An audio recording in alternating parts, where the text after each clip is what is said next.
Clasificación A. Apto para todo público.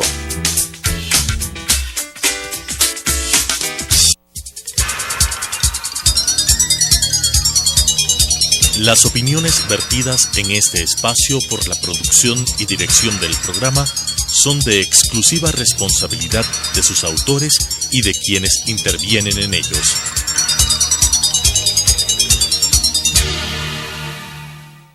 Sucesos presenta Punto de Vista, pensamiento libre y crítico. Día a día buscaremos diferentes visiones para la comprensión de la realidad del tercer milenio. Punto de Vista, un espacio que une noticia, análisis y opinión. Bienvenidos.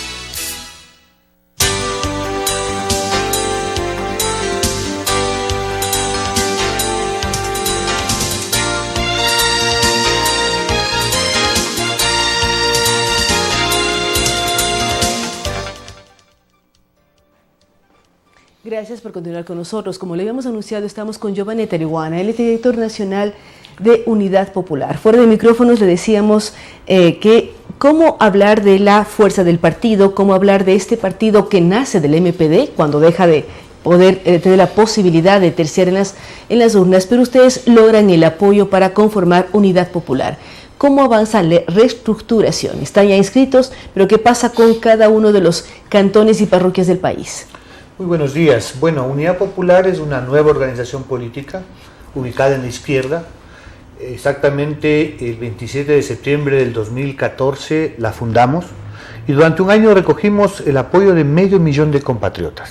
Eso nos ha permitido que desde el día 5 de octubre del año pasado tengamos ya el registro electoral, somos la lista 2 y estamos ganando adhesión en todo el territorio nacional. Tenemos la estructura en las 24 provincias del Ecuador e incluso entre nuestros compatriotas migrantes en Estados Unidos, Italia, España, Canadá, lo cual nos plantea que somos una alternativa desde la izquierda para los pueblos del Ecuador.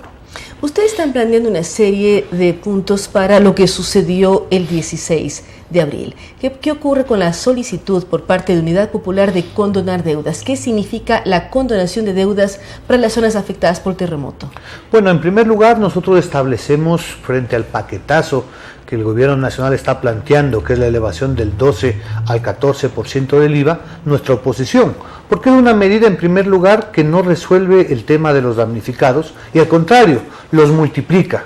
Ya no serán los cientos y miles de hermanos ecuatorianos, manavitas y esmeraldeños los afectados, sino los 16 millones de ecuatorianos, porque estamos en recesión. Esta medida va a afectar el consumo, por tanto se afectará la producción y evidentemente los ecuatorianos pagaremos la factura. Hay otras alternativas, por ejemplo, ahora la posibilidad de la moratoria de la deuda externa. Solamente con China en este año vamos a pagar 2.500 millones en amortizaciones de intereses. Usted recordará en la época de Febres Cordero, en el terremoto del 87, un gobierno que para nada progresista se vio obligado a establecer una moratoria. Porque es evidente, si mi casa está destruyéndose, si está incendiándose mi negocio, los bancos, en este caso los acreedores internacionales, tienen la obligación de tomar en cuenta. No se trata de desconocer la deuda, se trata de posponerla, porque hay otras prioridades. Pero dentro de las prioridades es conseguir recursos frescos también para la propia reconstrucción de Manabí. Vemos puentes, vemos hospitales, vemos escuelas, vemos mucha necesidad de inversión y además vivienda que necesitan quienes lo perdieron todo. ¿Cómo consigo fondos y declaro moratoria? Bueno, es evidente, ahora mismo el Banco Mundial y los organismos internacionales han tenido que entregarnos no reembolsables 630 millones a los cuales tenemos derecho por ser parte de esos organismos. Pero en el pleno de la vivienda incluso, el año pasado el gobierno gastó 200 millones de dólares en publicidad, que no es necesariamente indispensable para la vida nacional. Con esos 200 millones se podrían reconstruir no menos de 10.000 viviendas. Sí, hay alternativas, sin necesidad de echarle al ahogado un saco de cemento, lo cual implica el impuesto al valor agregado. Adicionalmente... Pero no se habla de que los nuevos impuestos no correrían en la zona de desastre y más bien somos el resto del país que buscaría apoyar a quienes sufrieron con el terremoto. Bueno, el resto del país, desde el primer minuto mucho antes que reaccione siquiera el gobierno, se ha mostrado solidario. Realmente yo creo que el Ecuador debe sentirse orgulloso de cómo el pueblo ecuatoriano, de toda condición social, en todo el territorio e incluso en el exterior, hemos contribuido. Pero obviamente una cosa es ser solidario y otra cosa es permitir que al conjunto de la población se le someta a una mayor crisis económica. Antes del terremoto ya había 90.000 nuevos desempleados según el propio INE en este primer trimestre. Cuando se sigue contrayendo la economía, eso significa que en los próximos meses va a haber mayor desempleo, que tarde o temprano efectivamente afecta también a los manavitas y esmeraldeños. Y se ve el interés de los propios manavitas en Manta, en Pedernales, en Portoviejo, ya buscan volver a trabajar, volviendo a reabrir sus negocios hasta con riesgo o regresando al mar para pescar. Precisamente por eso es que el gobierno, en vez de estar haciendo una especie de turismo de catástrofe, tomándose fotos, promocionando la imagen del presidente, como vemos lamentablemente en los spots televisivos, debería estar tomando medidas claras desde ahora en la que es la reconstrucción. Por ejemplo, el tema de la condonación de deudas en la banca pública es evidente. Quienes perdieron su negocio a nivel de agricultores, de pequeños comerciantes, deberían ser condonados. Pero además, abrir nuevas líneas de crédito. El pueblo manavita, el pueblo esmeraldeño son pueblos trabajadores y requieren el apoyo del Estado ecuatoriano. Vamos a ver, por ejemplo, en la reconstrucción de las viviendas. La mano de obra debe ser de las zonas, debe ser industria nacional. No vaya a ser que a pretexto de los créditos chinos, alguna empresa transnacional se haga cargo de lo que finalmente, lamentablemente, se puede convertir en un gran negocio, el negocio de la reconstrucción.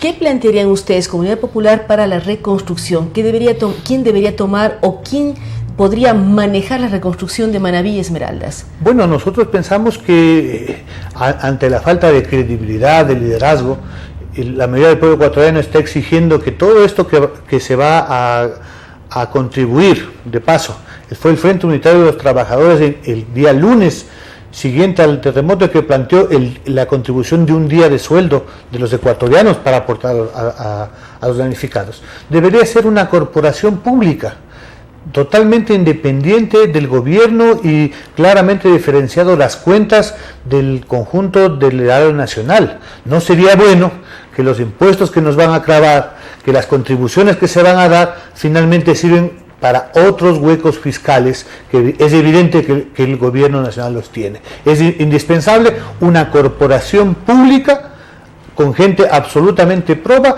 que rinda cuentas y tenga proyectos claros. A eso debería estar dedicado el presidente de la República, en lugar de andar trapeando una que otra oficina. Usted es muy duro en las críticas. ¿Qué van a hacer Comunidad Popular? Hizo referencia también al Frente Unitario de Trabajadores. Viene el 1 de mayo, próximo domingo es 1 de mayo. ¿Qué están planificando para esa fecha emblemática, no solo del Ecuador, sino del mundo entero, pero que uno en Ecuador ha mirado una serie de movilizaciones por parte de los trabajadores del país? Bueno, el 1 de mayo, según el colectivo unitario, debe convertirse en una jornada de solidaridad. Un 1 de mayo solidario. En las 24 capitales provinciales, además de la marcha, donde la clase obrera, los sectores del campo, los sectores de pequeños comerciantes nos vamos a movilizar, va a ser un día de recolección efectivamente de lo que el pueblo puede aportar, lo que todavía se debe donar, más allá que el presidente lamentablemente menosprecia esa latita de atún. Bueno, esa latita de atún sirve para que los niños que están en condiciones de damnificados puedan alimentarse. Ese día aspiramos que sea una nueva jornada de solidaridad del pueblo ecuatoriano. Es ese llamado para el 1 de mayo. ¿Cuál es la posición de ustedes también frente a la decisión de la Corte Constitucional de que se dé un referéndum para que se posibilite la reelección del presidente Rafael Correa? Bueno, nos parece una decisión, más allá de que legalmente debería o que es viable, llama la atención la agilidad en la cual esos recursos se han tramitado cuando se trata de amigos del presidente Rafael Correa. Nosotros mismos, Comunidad Popular, tenemos 4 meses presentado una solicitud similar y ni siquiera hemos sido notificados. Pero es evidente que es ahora, en este contexto de desgracias naturales, de desastre, de falta de fondos, que nos gastemos, no sé, 30, 50 millones en un referéndum, que además sabemos cuál será el resultado. Hoy lo que ha hecho la Corte es decir que el mecanismo está habilitado, tiene que calificar la pregunta y habrá que ver si la señora Pamela puede recoger o no el 1.000.000 de firmas.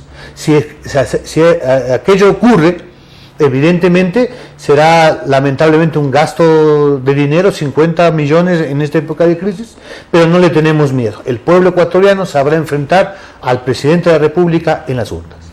Pero el propio presidente habla de que tomará la resolución de si va o no a la reelección entre octubre y noviembre. Bueno, eso dependerá de la voluntad del pueblo ecuatoriano, primero para dar las firmas de este grupo, y segundo tendrá que ganar el referéndum. Como dice el pueblo, pagamos por ver. Es evidente que entre la falta de liderazgo, al mal manejo de la crisis, a la incapacidad manifiesta de este gobierno, el apoyo popular es lo que efectivamente ha perdido el gobierno de Rafael Correa. Retomando la primera parte de la entrevista en que yo le preguntaba cómo están ustedes trabajando en las diferentes provincias del país, usted hablaba de que se reunió 500,000 de firmas. ¿Cómo están trabajando ya en previsión de las elecciones del 2017? Es un año preelectoral. Hace unos días estuvo aquí el doctor Enrique Ayala, hablaba de posibilidades de alianzas con su partido. Bueno, Unidad Popular, desde el nombre nos planteamos la unidad del pueblo. No nos creemos los únicos en capacidad de transformar el Ecuador. Esta es una minga donde deben sumarse sectores, nosotros pensamos del centro hacia la izquierda.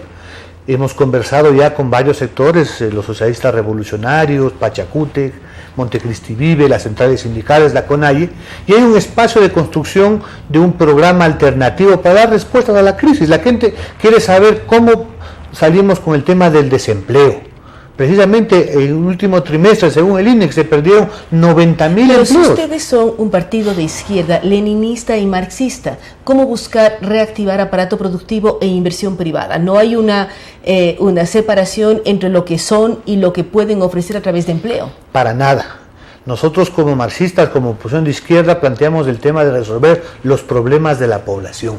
Y parte de eso significa que la pequeña y mediana empresa, por ejemplo, tenga crédito, tenga posibilidad de generar mayor empleo. Y eso nos plantea un desafío.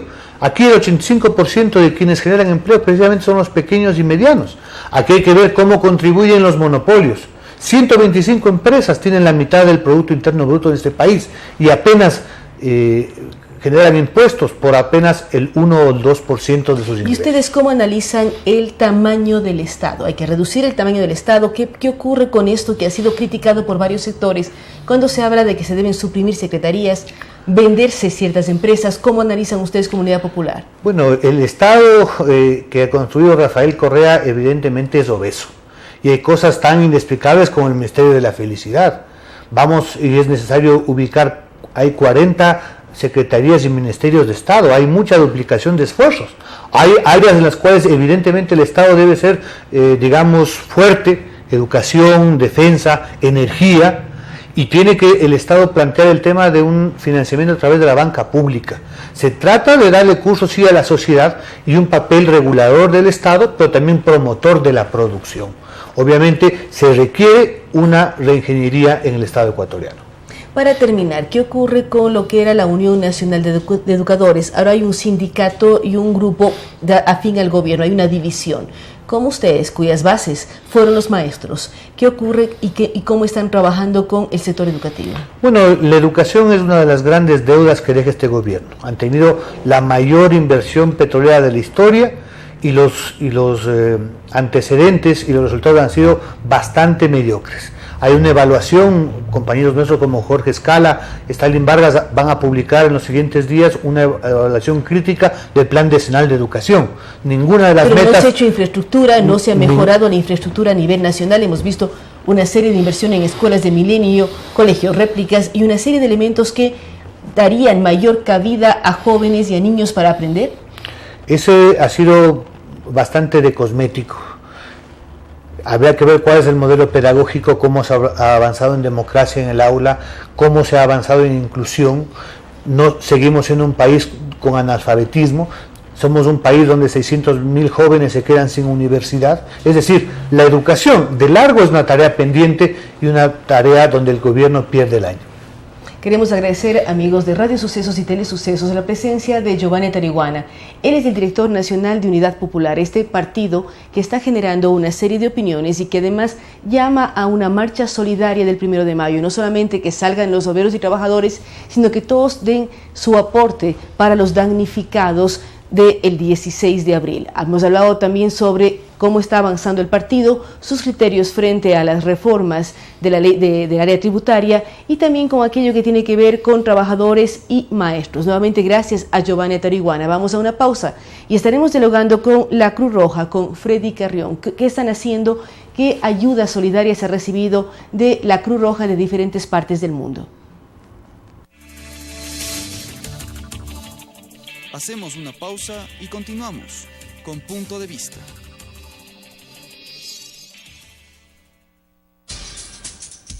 Telesucesos es un canal de televisión comprometido por entero a la noble tarea de comunicar con responsabilidad. Somos un medio de comunicación que educa, informa y entretiene con una probada ética profesional. Canal 29 se identifica plenamente con la nueva televisión de vanguardia. Somos Telesucesos, porque Quito TV. ¿Sabía usted que el 31 de diciembre de 2016 toda la televisión de las ciudades de Quito y Guayaquil deberá estar en el formato digital? Pero no se preocupe, Telesucesos ya es digital. Sintonícenos en el 29.1 HD, la televisión que usted merece.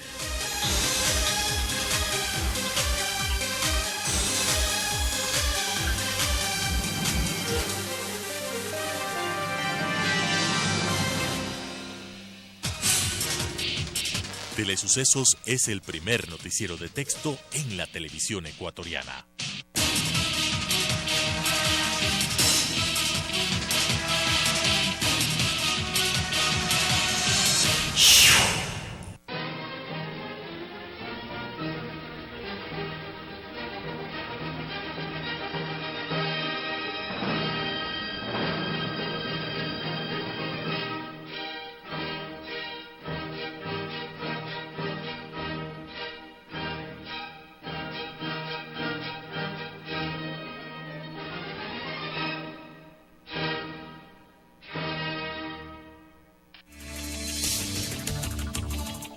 Con estas ideas y opiniones, regresamos con Punto de Vista.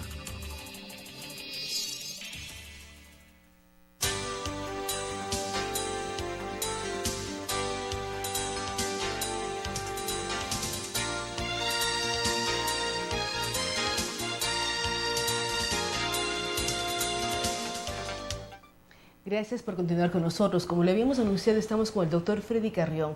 Él es el vocero de la Cruz Roja Nacional. Con él queremos hablar sobre la gran labor que ha desempeñado Cruz Roja frente al terremoto en Manabí y Esmeraldas.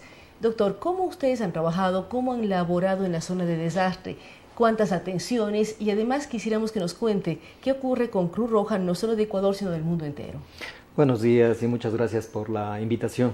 Bueno, efectivamente, una vez que sucedieron los hechos lamentables del 16 de abril, Cruz Roja Ecuatoriana y el movimiento internacional de la Cruz Roja y de la Media Luna Roja ha estado pendiente de toda la situación que se han venido dando a lo largo de las provincias de Manabí y de Esmeraldas.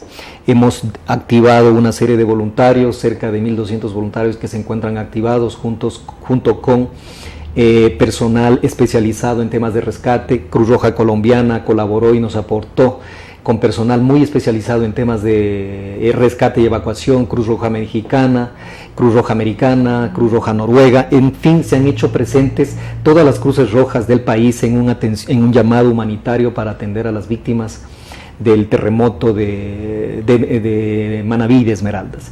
Y efectivamente, inclusive hoy a las 11 de la mañana estamos dando una rueda de prensa en el sentido de que el movimiento internacional de la Cruz Roja y de la Media Luna Roja hace el llamado humanitario de emergencia justamente para todo el movimiento como un solo grupo, como una sola voz, dar una ayuda, atención a las víctimas, a los damnificados y obviamente empezar a levantar fondos a efectos de determinarlos o orientarlos a la ayuda y al rescate de las víctimas y sobre todo al proceso de reconstrucción, que eso va a ser lo más difícil en estos momentos. Y además de áreas de salud, porque hemos visto hospitales colapsados, sus centros de salud que se han venido abajo, y sería muy importante que usted, de acuerdo a la información que han recibido, nos diga cuál es la situación sanitaria de la zona. Se habla de que entre el 16 de abril y la fecha, ustedes han atendido a más de 3.000 personas ya. Efectivamente, Nuestra ayuda se ha concentrado en lo que es atención prehospitalaria. En los primeros días luego del terremoto dimos atención prehospitalaria a cerca de 1,000 personas, obviamente dándole los primeros auxilios y luego derivándolas a las casas de salud dependiendo de la gravedad de las heridas. Pero hemos dado adicionalmente todo lo que tiene que ver con agua y saneamiento. Estamos poniendo plantas potabilizadoras para dar 35,000 litros, servir con 35,000 litros de agua a la población. Tenemos uno en el Colegio Técnico de Pedernales. Estamos poniendo 2 plantas más, una de 35,000 y otra de 45,000 litros, que es de la Cruz Roja Colombiana, porque en estos momentos la mayor necesidad es agua. Los servicios de la comunidad aún no se encuentran rehabilitados y la mayor urgencia efectivamente es agua potable. Estamos en eso, pero adicionalmente también hemos prestado ayuda en todo lo que tiene que ver con la ayuda psicosocial, descarga de emotividad. ¿Cómo logran eso? En la mañana entrevistábamos a una psicóloga clínica en el espacio de radio. ¿Cómo ayudar en la parte psicológica? Porque no son los niños, son todos que están duramente golpeados y más aún cuando la tierra sigue temblando. Efectivamente, ahí está uno de los mayores retos para los organismos no gubernamentales, sobre todo los que prestan este tipo de ayuda, porque una vez que terminan las labores de rescate, los damnificados tienen una serie de secuelas que no va a durar días, sino meses y hasta años, y en ese sentido, en este momento, lo fundamental es ayudarlos a descargar toda esa situación negativa, toda esa emotividad, y ayudarlos a que continúen, a soportar lo que ha venido o lo que ha sucedido, pero darles los mecanismos necesarios para que ellos continúen, porque a la final tenemos que tomar en cuenta que las personas continuarán su vida, pero se sienten tan afectadas que ahí es donde la parte psicológica juega un papel fundamental. Hemos dado atención psicosocial cerca de 600 adultos, 274 niños, que le hemos estado ayudando a través de juegos, en el caso de los niños, juegos lúdicos, a tratar de superar en parte este doloroso acontecimiento. Eso es lo que está prestando en estos momentos Cruz Roja. Estamos tanto en la provincia de Manabí como en la provincia de Esmeraldas, donde se han dado este tipo de fenómenos y los damnificados se encuentran, y adicionalmente estamos llegando con ayuda. Hemos iniciado la campaña de solidaridad efectiva a través de donaciones de las personas para recopilar una serie de kits de alimentos, kits de emergencia, herramientas, kits de higiene, porque en estos momentos es lo que más necesitan las personas, tratar de empezar a continuar con la labor que venían desarrollando. ¿Qué ha ocurrido a nivel nacional con donantes de sangre? Porque también hemos visto campañas que apuntan a ello, y yo creo que un acto de solidaridad enorme es donar la propia sangre de uno para ayudar a estos sectores. Bueno, eso ha sido una solidaridad muy importante. Hay que agradecerle a todo el pueblo ecuatoriano porque se ha volcado a entregar su aporte, la sangre, que es un acto de tanta solidaridad, de tanta manifestación de amor, porque es algo propio que lo estamos entregando en función de las víctimas.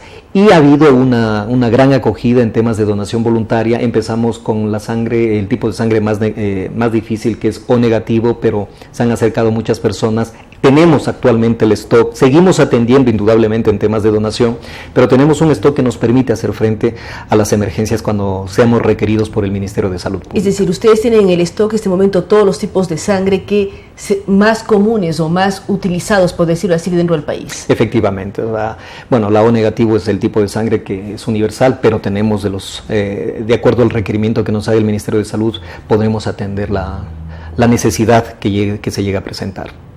Usted hablaba de campañas de solidaridad, dar aportes a través de la Cruz Roja. ¿Cómo dar a través de la Cruz Roja un apoyo para llegar a las zonas de Manabí y Esmeralda? Ustedes están recolectando kits de limpieza, alimentos. ¿Qué más? ¿Cómo es convertirse? Hay muchos jóvenes que quieren empezar a ser voluntarios. ¿Cómo preparan a los voluntarios que quieren ir a la zona de desastre? Mire, Claudia, ahí es muy importante, porque yo creo que dado esta situación muy lamentable, pero ha nacido en la mayoría de la población ecuatoriana ese espíritu solidario y también de voluntariado. Cuando se presentan estas situaciones, es lo que más se necesita son manos. Y como Cruz Roja Ecuatoriana somos una institución voluntaria que cuando una persona se acerca a nosotros o tiene la intención de ser parte de nuestro movimiento, pues inicia un proceso de inducción, llamémoslo así, en donde se le explica qué es Cruz Roja Ecuatoriana y sobre todo cuál es la finalidad de su aporte voluntario a la sociedad. Nosotros somos una institución que nos debemos directamente a la comunidad y nuestro fin es la comunidad y tratar de aliviar el sufrimiento de las personas que se encuentran en situación situación de vulnerabilidad. El aporte de los voluntarios es fundamental, no solamente a través de donaciones como hemos iniciado esta campaña de solidaridad efectiva, donaciones en efectivo, sino también de todo lo que tiene que ver con artículos o kits de alimentos, kits de emergencia, kits de higiene, en fin, o sea, la ayuda o la solidaridad siempre es bien recibida. Lo que tenemos que hacer también es canalizar esa ayuda, porque cuando se activan este tipo de emergencias, lo importante es tener personas especializadas. Por ejemplo, al día siguiente del terremoto en Pedernales, lo que se necesitaban es personas que se dediquen al rescate y evacuación. ¿Este momento se puede todavía rescatar víctimas o ya no es factible? Ustedes que han estado en la zona han mirado lo que ocurre, porque hemos visto declaraciones de otros sismos complejos en diferentes partes del mundo y se habla de un X número de días que uno puede rescatar una víctima. Bueno, de acuerdo a las normas técnicas de seguridad, obviamente cuando se produce un terremoto, los primeros días son vitales, 3, 4 días, en donde las posibilidades de encontrar seres vivos ya prácticamente se reduce a un 5 o 3%. Eso es normal, porque obviamente empieza, entre más días pasa, pues la situación de las personas que se encuentren aún con vida bajo escombros es muy difícil que se puedan encontrar ya o tengamos una posibilidad de encontrarlos con vida. De hecho, con la Secretaría Nacional de Gestión de Riesgos, el Estado ecuatoriano ha estado dando por terminada las búsquedas de personas con vidas para ya empezar con tema de levantamiento de los escombros, porque obviamente empiezan los procesos de descomposición y eso genera una epidemia, puede generar una epidemia mayor, porque con procesos de descomposición todas las personas que se encuentran en labores de rescate, de búsqueda, pueden salir contagiados. Entonces hay que tener muy en cuenta esa situación.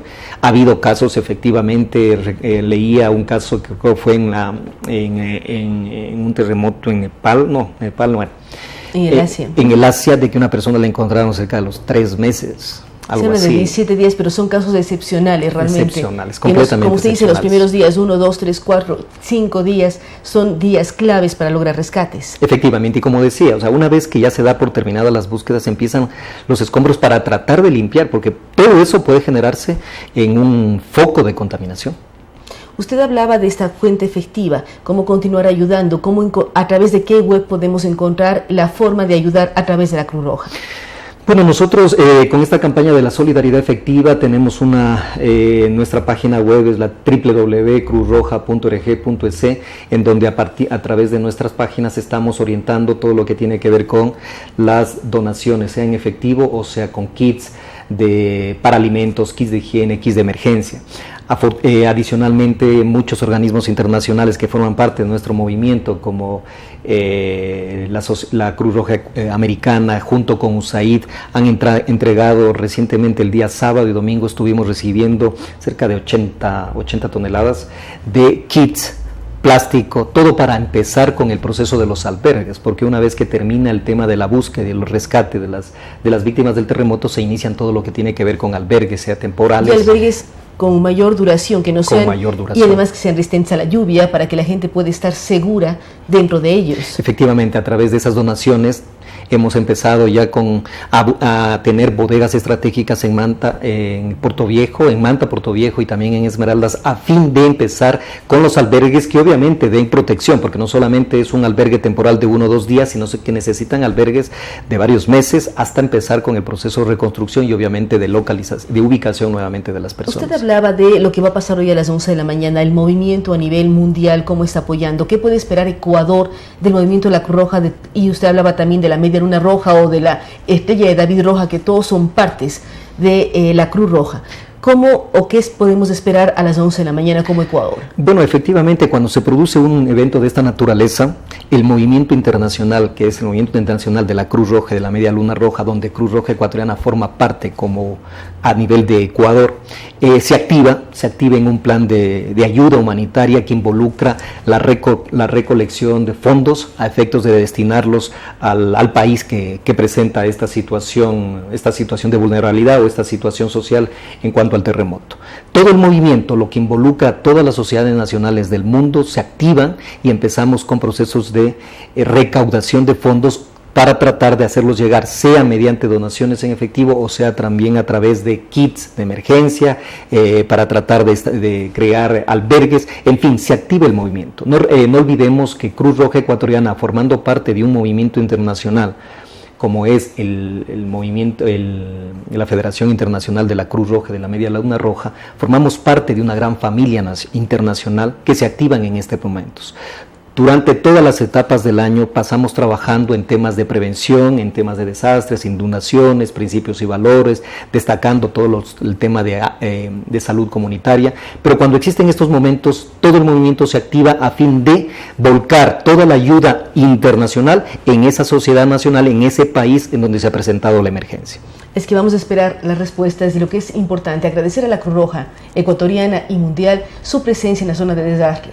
Es impresionante mirar cómo se activó y han estado aquí a voluntarios de Noruega, de Estados Unidos, de Canadá, de Colombia, de México, todos miembros de la Cruz Roja ayudando incluso en el rescate de personas. Nuevamente gracias al doctor Freddy Carrión y a la Cruz Roja ecuatoriana. Vamos a continuar mirando su trabajo, agradeciendo ese trabajo y apoyando a esta campaña de solidaridad efectiva para la zona de desastre. Vamos a ir a una pausa, luego de la cual estamos dialogando con el analista Roberto Salazar sobre temas económicos y las nuevas leyes que se están por analizar al interior de la Asamblea Nacional. Vamos a una pausa. Hacemos una pausa y continuamos con Punto de Vista.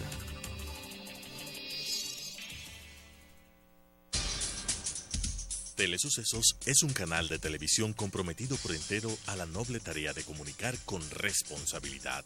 Somos un medio de comunicación que educa, informa y entretiene con una probada ética profesional. Canal 29 se identifica plenamente con la nueva televisión de vanguardia. Somos Telesucesos, porque Quito TV.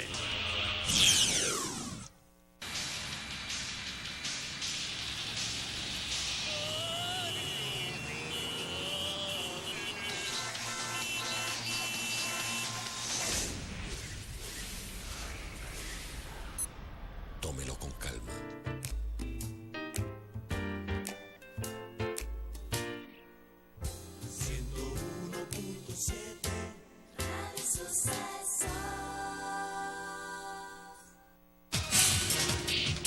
Telesucesos es el primer noticiero de texto en la televisión ecuatoriana.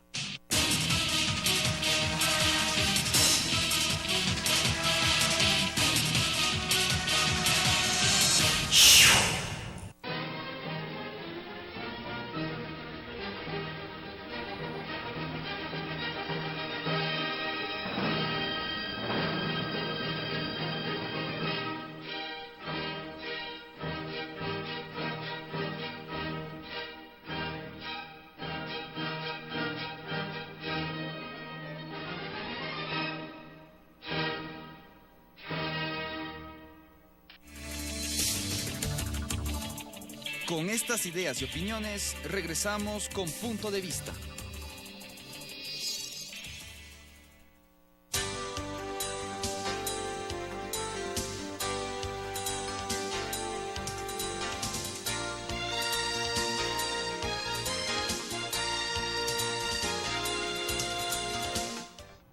Gracias por continuar con nosotros. Como le hemos anunciado, estamos con el economista Roberto Salazar, con quien vamos a hablar sobre las medidas económico urgentes, estos decretos de ley que van a la Asamblea y están en proceso. Economista Salazar, ¿qué pasa con lo que hablábamos hace casi un mes, que tiene que ver con este decreto o este proyecto de ley económico urgente que tiene que ver con bebidas azucaradas, cigarrillos, bebidas alcohólicas? ¿Va a ser ya aprobado? ¿Cuál es el proceso y cuáles son los tiempos? Cuando también el día viernes se mandó el otro proyecto de ley económico urgente de solidaridad para las áreas de Manabí y Esmeraldas. ¿Qué tal? Bueno, buenos días, y la verdad es que se han ido sumando eventos uno tras de otro en términos económicos y la situación es compleja. Yo creo que en estas circunstancias lo que va a pasar es que todas las propuestas que se han hecho de proyectos de ley van a pasar rápidamente y van a quedar aprobadas. Y si no hay debate, igual pasan por el carácter con el que se envió, ¿no? El carácter económico de urgente. Se había hablado de que puede haber una pausa en ese sentido, pero la verdad es que la agenda económica de cierta manera quedó movida, como es lógico, por esta tragedia nacional que tenemos en este momento, y obviamente a eso se añadió un paquete de medidas que complementan, en mi opinión, la situación anterior para poder manejar las circunstancias actuales. Yo creo que en este punto lo que necesitamos es no tanto debatir las medidas, sino implementarlas, porque, digamos, no podemos llorar sobre la leche derramada. Ya sabemos que el problema es un problema de que no se ahorró a tiempo, que los fondos se consumieron. Digamos, en este momento esas evaluaciones están un poco de más. Lo que necesitamos es cubrir y obviamente llenarnos de todas las solidaridades que necesitamos, no solamente las que van por la vía fiscal, que es lo que estamos viviendo en este momento, sino también las que van por el resto de la sociedad, que creo que es la más importante ahorita. Economista, hace unos momentos estuvo acá quien representa a Unidad Popular, el señor Giovanni Tarihuana, quien lidera este partido.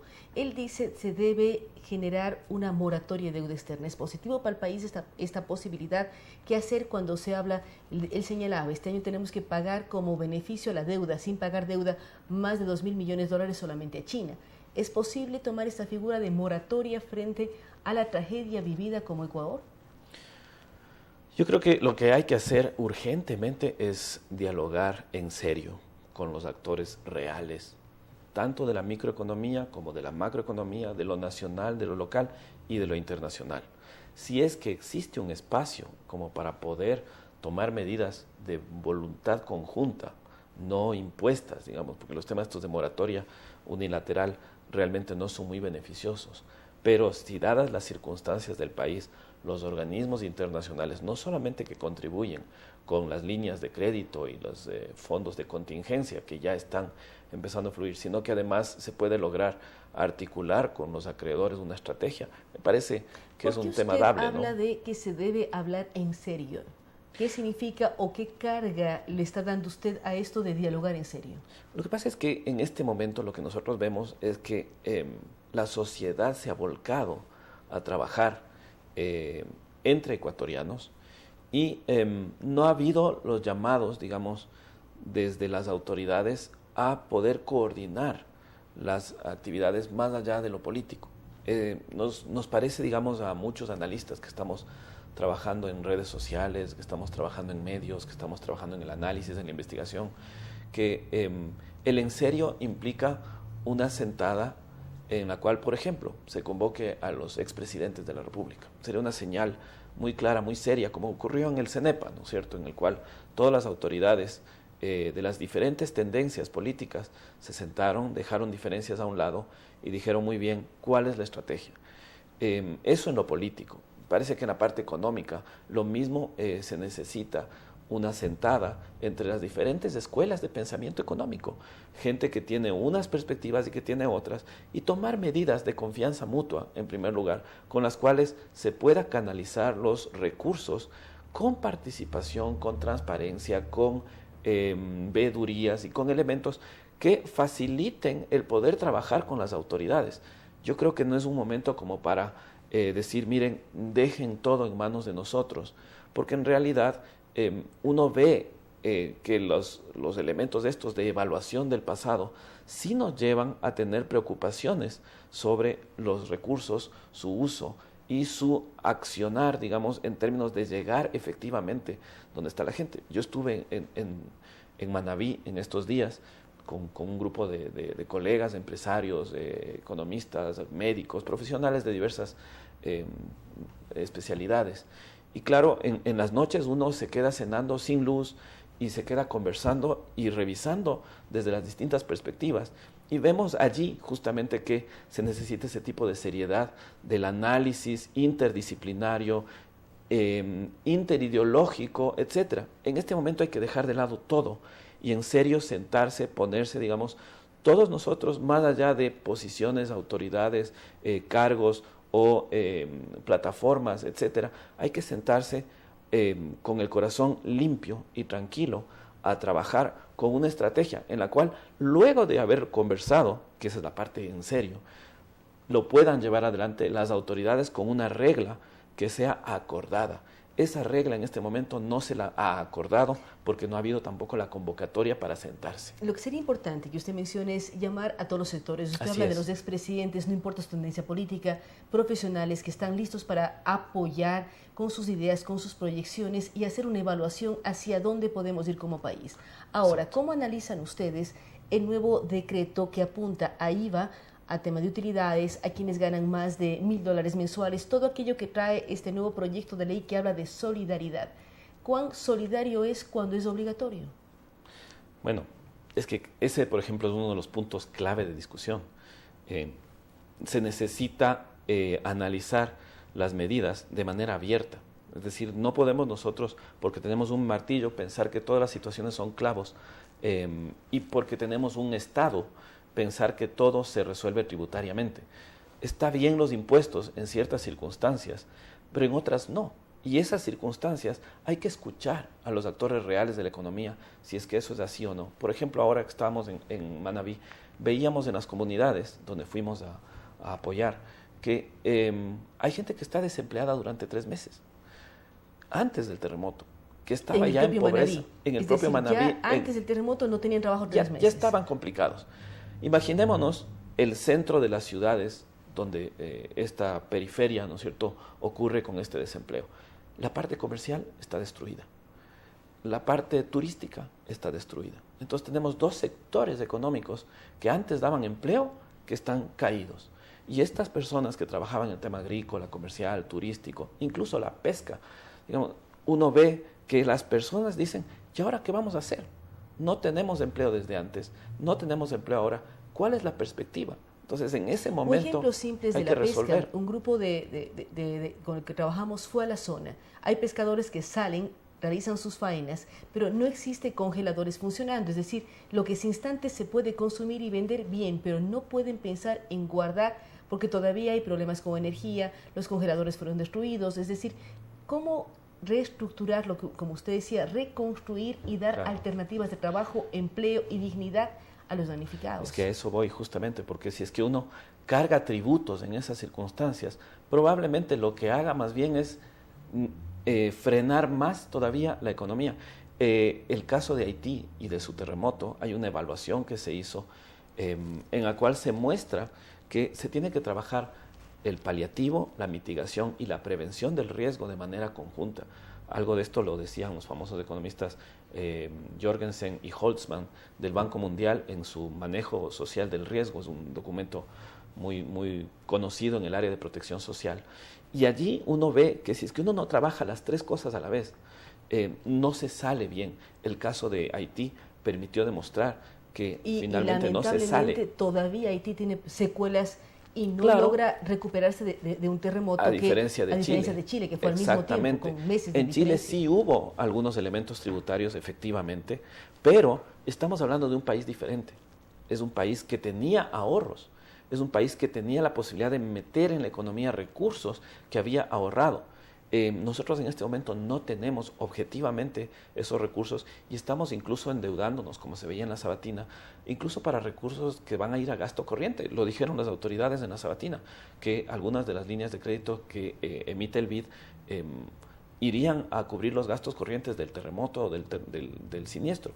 Digamos, allí es cuando uno dice, más allá de lo del pasado, hay que ponerse de acuerdo sobre cuáles son las medidas efectivas en este momento, fuera de ideologías, fuera de preconcepciones, y tenemos que sentarnos, por ejemplo, empresarios, comunidades, tanques de pensamiento, organismos internacionales, organizaciones no gubernamentales, la sociedad civil con el Estado, a conversar las medidas efectivas, pero esa convocatoria tiene que venir objetivamente desde el Estado, en serio, diciendo, señores, vamos a definir estas reglas del juego y vamos a sentarnos como país a salir adelante. Y si es que una de las formas para lograr credibilidad en aquello es llamar a que la convocatoria sea hecha por todos los presidentes que están vivos en este momento, el presidente Sixto Durán Ballén, que hizo un trabajo digamos, de reconstrucción muy fuerte en el cual tuvo... terremoto de Ambato, así claro, fue. así es, y él tiene una experiencia brillante en estos elementos. Hay que escuchar la voz de la experiencia. Es una persona que está muy lúcida. Está el presidente Borja, está el presidente Hurtado. Yo creo que está el presidente Gutiérrez, obviamente. está el presidente Palacio, están los presidentes del pasado, y hay que en este momento dar señales de unidad como país y hacer de esa manera creíble la convocatoria a la sociedad civil, al empresariado, para unirnos todos con las autoridades que están electas y que tienen que llevar adelante las tareas del Estado, que no son necesariamente todas las tareas del Ecuador. No confundamos Ecuador con Estado. Más bien pensemos que el Estado es uno de los actores que tiene ciertos liderazgos, pero hay otros liderazgos que se tienen que asumir desde la empresa privada, desde las mismas comunidades en sí mismas que tienen que salir adelante, desde las ONGs como las nacionales, las internacionales, acabamos de escuchar a Cruz Roja. Hay una serie de actores en esto que llamamos nosotros del hexágono, público, privado, ONGs, comunidades, medios de comunicación y organismos internacionales que tenemos que cohesionarnos, sentarse en serio a cohesionar y a concertar. Es, me parece a mí, la tarea más urgente del momento. Cuando usted habla de estas 6 figuras, el símil al hexágono, estos 6 sectores que deberían unirse y trabajar en equipo, ¿cómo generar el factor clave que es confianza? ¿Cómo confiar en que el Estado o el Gobierno Nacional, el Poder Ejecutivo, llame a un diálogo y exista la confianza y la transparencia necesaria para que de este diálogo salgan puntos y salgan resoluciones que apoyen a la reconstrucción de la zona de desastre, pero podríamos hablar de todo el país, porque esto afecta absolutamente a todo el Ecuador?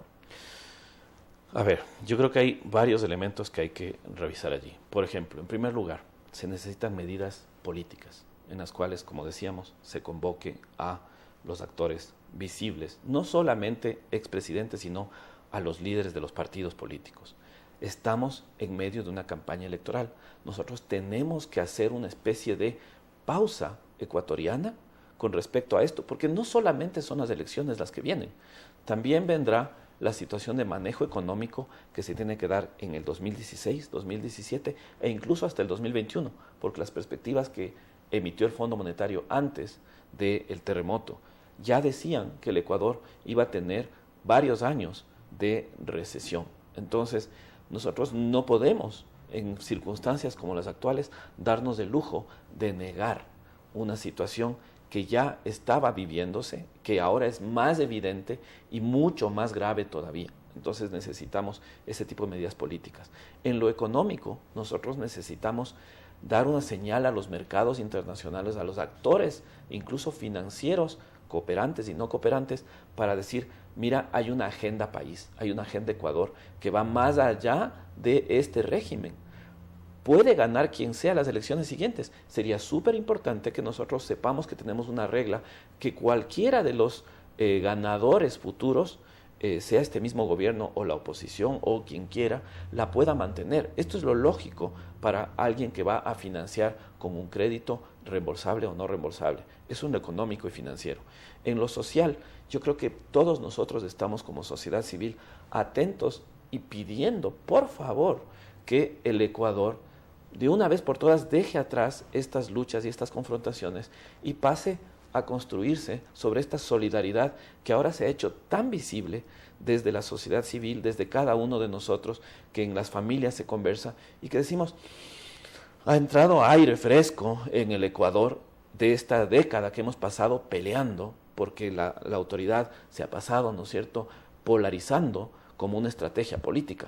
Qué bueno que finalmente nosotros en este momento, como una estrategia nacional, empecemos a concertar todos medidas muy micro, desde llevar un atún hasta reconstruir una carretera, hasta generar empleo, hasta generar inversiones. Eso es lo que el país necesita socialmente. Y obviamente en términos de la integralidad de esta estrategia, uno necesita que los medios de comunicación, por ejemplo, sean los canales que convoquen a esto, porque no podemos mantenernos nosotros en una situación en la que las redes sociales entran a ser los únicos canales con los cuales la gente y digamos la intelectualidad empieza a manifestar elementos que se ve que empiezan a tener influencia, pero no masiva. Pero al mismo tiempo, Roberto, ¿cómo logramos desarticular o desarmar ciertas acciones? Vemos el proyecto de económico urgente, vemos que los medios de comunicación muchas veces no pudieron informar a tiempo del propio terremoto. Es lamentable, pero gran parte de los ecuatorianos nos enteramos de qué pasaba vía cadenas internacionales. ¿Qué hacemos cuando también el señor presidente habla de que si la oposición aprueba la nueva reforma tributaria, se lo puedo mencionar así, el tema del IVA y lo demás, él estaría de acuerdo en dejar de tener enlaces sabatinos y hacer que la Secretaría del Buen Vivir ya no esté presente. Es decir, cómo romper, pese al sismo, pese a que hubo un golpe fuertísimo en el país que nos demostró la solidaridad de todos los ecuatorianos, pese a ello siguen las discusiones. También al mismo tiempo vemos que de pronto la Corte Constitucional aprueba la posibilidad de una reelección indefinida. Estamos en año preelectoral, pero ¿cómo rearmar esto y decir, a ver, vamos a reconstruir, a formar un gran frente de acuerdo, de consenso de todos los sectores para buscar alternativas? A ver, yo creo que es clave el rol de los medios, porque en primer lugar, si uno no espera vencer, ya está vencido, ¿cierto? Si uno no fija un objetivo como el que estábamos conversando, como un objetivo nacional, y empieza a trabajarlo desde el primer día, entonces cuando lleguemos a los 6 meses o a los 12 meses, no habremos conseguido nada. Entonces, en este momento creo que nosotros, todos los ecuatorianos, tenemos que fijarnos como objetivo nacional una agenda país para los próximos 4, 5 o 10 años. Ese elemento implica un acuerdo nacional, un diálogo, una concertación, una cohesión. Para eso, entonces, hay que empezar a enviar las señales a nivel masivo desde los medios de comunicación en ese sentido. Porque si es que nosotros nos concentramos en qué hace o deja de hacer un funcionario público, sea quien sea, de nivel 1 al nivel más alto, entonces nosotros estamos desenfocados, porque lo que tenemos que ver es qué es lo que quiere el mandante, no tanto el mandatario, qué es lo que quiere el votante mediano, y no además tanto lo que quiere, el delegado. Necesita trabajo, necesita vivienda digna, necesita hospitales. Exacto, y hay que comunicar eso. Hay que comunicar la demanda, no la oferta. Hay que comunicar la necesidad, no tanto la estrategia, que puede ser parcial. Estamos viendo en este momento que las estrategias se están particionando y el país está no solo polarizado, sino absolutamente enajenados unos de otros. Entonces necesitamos construir esos espacios de encuentro que son justamente los que estamos teniendo en este momento. Por ejemplo, yo felicito enormemente que aquí podemos nosotros conversar sobre estos elementos sin pensar tanto en lo político, en las autoridades, en el Estado, en todos esos elementos que tradicionalmente hemos venido pensando en la década pasada. Yo creo que hay que pensar en la década futura y en ese sentido la iniciativa debe devolverse hacia los ciudadanos, debe devolverse incluso en la parte mediática hacia las personas que son otro tipo de liderazgo que es el que el país requiere en estos momentos. No llorar sobre la leche derramada, sino construir cohesionadamente, sólidamente, técnicamente, con muchísima moral alta el futuro, porque de otra manera no vamos a salir. Muchísimas gracias. Gracias a Roberto Salazar. Es muy claro hablar de esta agenda que se debe construir a futuro, una agenda con varias partes. Yo quisiera que nos ayude recordando las partes de este hexágono. Está el Estado, para tenerlas presentes en un momento dado que sean convocados todos, claro, para ayudar a la sociedad. Y cada uno en su momento su liderazgo, ¿no? Rotativo. El Estado, las empresas, las ONGs y las organizaciones de sociedad civil, las OSCs, los medios y las redes, las comunidades, que en realidad son las líderes de todo esto, y los organismos internacionales. Y en el centro de todo ese hexágono está la familia. Si es que uno desde las familias, a través de las comunidades, convoca al resto, creo que tendremos una posibilidad real.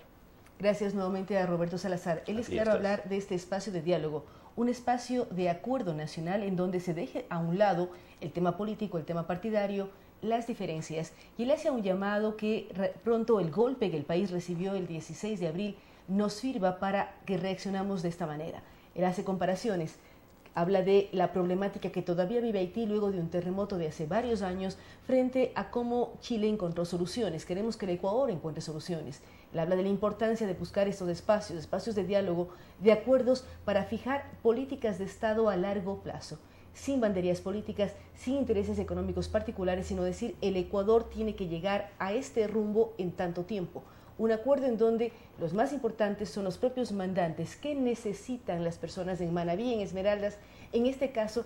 Pero ¿qué necesitamos cada ecuatoriano que somos los mandantes, somos los votantes? Y a veces no se da esta cabida. Hace un llamado también a partir de esto a los medios de comunicación que nos encarguemos de llamar a buscar este gran acuerdo nacional en épocas de crisis. Gracias a Roberto Salazar, gracias a todos quienes nos han acompañado. Pensamos que hablar con Cruz Roja, hablar con psicólogos, hablar con una serie de actores de la sociedad civil permite que busquemos alternativas de solución. Gracias también a nuestros anunciantes. Recordamos que este programa llega a ustedes con el apoyo de EMAPS, la empresa de agua potable de Quito, que nos recuerda siempre lo importante que es cuidar el líquido vital. Gracias a Humana, quien nos habla de salud. Lo importante es tener un seguro para nuestra familia, para nuestros empleados, para cuidar el bien más preciado que tenemos, que es la salud. Y también a la cooperativa de la Policía Nacional, quien nos enseña a ahorrar. Muchos hablamos de la necesidad de ahorro actualmente, qué mejor contar con un espacio como la cooperativa de la Policía Nacional. Gracias que nos han acompañado a todos ustedes. Estaremos mañana a partir de las 7 de la mañana en Radio Sucesos y Telesucesos.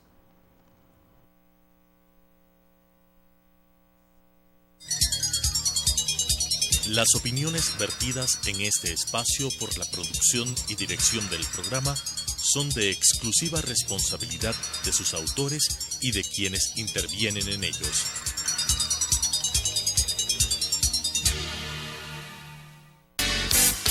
Sucesos presentó Punto de Vista, pensamiento libre y crítico. Día a día buscaremos diferentes visiones para la comprensión de la realidad del tercer milenio. Punto de Vista, un espacio que une noticia, análisis y opinión. Hasta la próxima.